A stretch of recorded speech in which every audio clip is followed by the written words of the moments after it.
The day began with a shocking turn of events. The Nasdaq had not even opened when copper futures plummeted by 7%. Bond yields shot up dramatically, and the Swiss franc plummeted to a 6-week low. The global economic landscape was suddenly hit with a terrifying new reality as President Trump signed an executive order at 6:42 a.m., initiating an unprecedented set of tariffs. These tariffs, ranging from 10% to 50%, were applied to 69 countries. These weren't just threats or warnings, they were executed orders set to take effect on August 7th. What followed was the redefinition of global economic relations, particularly among the world's closest allies. The tariffs hit Canada particularly hard, imposing a 35% tariff on non-USMCA goods. But Canada was not alone. Countries like Switzerland faced a 39% tariff, Taiwan a 20% tariff, and even Cambodia saw a 19% tariff. The tariffs were applied not just to a few sectors, but broadly. This was a systemic move with a deep impact on global markets. For example, Swiss executives who were at a national holiday event when the news broke were stunned. 50% of Switzerland's exports to the US are pharmaceuticals, and suddenly their entire pricing structure collapsed. Switzerland, once a trusted ally, was now in the crosshairs of a trade war. In Ottawa, the reaction was one of disbelief, as Mark Carney, Canada's central banker, had personally met with President Trump just 2 weeks earlier to stabilize trade talks. Now Canada, the second largest buyer of US debt, was being punished more than even Beijing. And speaking of Beijing, the tariffs on China were set at 30%. China, which had a $295 billion trade surplus with the US last year, was now facing a 30% penalty, less than the tariffs imposed on traditional allies like Canada, Switzerland, and Brazil. That's the first contradiction of this new economic reality. The allies who financed the US deficit were being taxed harder than its largest strategic rival. While the tariffs were not entirely unexpected, they were certainly more brutal and wide-reaching than anyone had anticipated. Brazil, which has a minor surplus, was hit with a 50% tariff, while India, which has a larger trade surplus with the US, was slapped with a 25% tariff. The formula behind these tariffs made no sense, and Wall Street reacted accordingly. The market flinched, not because the tariffs were unexpected, but because the logic behind them was completely incoherent. On the stock market, certain industries took a hard hit.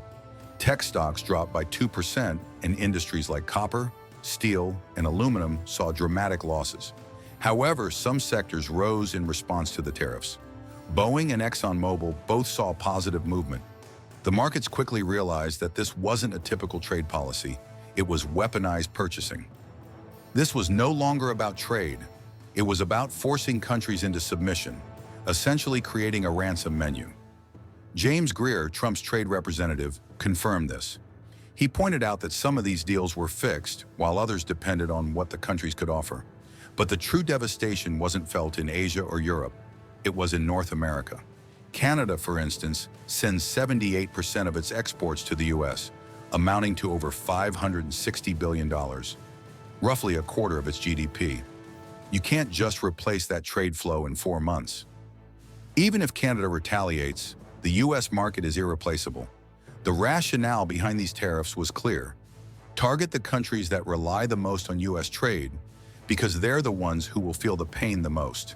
Here's where the contradiction gets even deeper. Canada, which is being penalized with tariffs, continues to be the largest net buyer of US treasuries, effectively subsidizing the US deficit. But this isn't strategy, it's inversion. The logic of trade as collaboration is collapsing. Trump's plan seems clear. Run the economy hot, inflate exports, shrink imports by force, fill the deficit gap with tariffs, and fund the fiscal hole with foreign debt. If you found this video insightful, don't forget to hit that subscribe button. Stay tuned for more updates and content. We've got plenty more coming your way. But there's one major player who isn't buying into the game: China. Unlike the G7 countries, China hasn't retaliated yet. In fact, it hasn't even spoken. While President Trump and his trade representatives scramble to negotiate, China is sitting back and waiting. China doesn't need to retaliate. It's allowing its competitors to take the brunt of the punishment. Countries like Taiwan, South Korea, and Singapore all face hefty tariffs, which will directly impact their economies. By imposing tariffs on China's competitors, the U.S. is creating a system where China benefits from the weakened competition without having to lift a finger. And this is where Trump's strategy falters. Despite the trade deal being framed as productive, the numbers tell a different story. The U.S.-China trade deficit last year was $295 billion, but the new deal is expected to reduce it by a mere $5 billion. That's a drop in the ocean, just a 1.7% reduction. Even worse, the reduction isn't coming from an increase in U.S. exports, but from a reduction in Chinese imports. China is simply selling less to the U.S., which means U.S. consumers will ultimately bear the cost. Meanwhile, the new tariffs are creating chaos in the global supply chains. The U.S. has now implemented a 40% penalty on goods transshipped through third countries. This means that if Chinese goods pass through Malaysia or Vietnam before reaching the U.S., they will still be subject to the tariffs. This has caused tremendous uncertainty in international trade, as U.S. importers are now freezing orders, unsure of whether their goods will be hit with retroactive taxes once they arrive in the U.S. And in the background, the BRICS bloc, Brazil, Russia, India, China, and South Africa, is quietly making moves.